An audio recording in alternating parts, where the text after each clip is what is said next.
main, sabemos que en Java el método main es el punto de entrada al programa o la aplicación, y pues todo lo que se escriba dentro del método main es lo que realmente se va a ejecutar.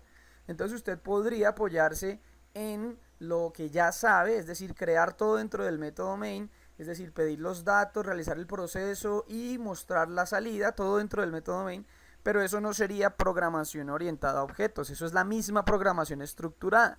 Entonces aquí, ¿qué es lo que nosotros queremos hacer? Queremos aplicar el concepto de programación orientada a objetos y por tanto, entonces debemos tener mínimo dos clases, ¿cierto? La clase que posee el método main, el punto de entrada a la aplicación, y la clase que posee los métodos para calcular el promedio de las cuatro notas. Es decir, cuando nosotros estemos en el método main, debemos crear un objeto que tenga todas las habilidades para calcular el promedio de cuatro notas.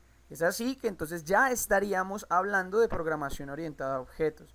Si usted solamente declara todas las instrucciones dentro del main, es decir, la captura de datos, las operaciones y los mensajes de salida, todo dentro del main, eso no sería programación orientada a objetos. Entonces, por eso, uno de los requerimientos es que el programa debe poseer mínimo dos clases.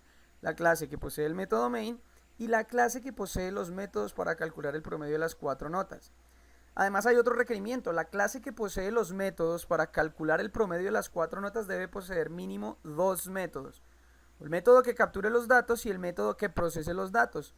Si quiere construir más métodos está en libertad de hacerlo, pero la idea es que un método no haga todas las operaciones, porque entonces podemos volver a caer en el simplismo y entonces creamos una clase, creamos un método en esa clase y ese método hace todo.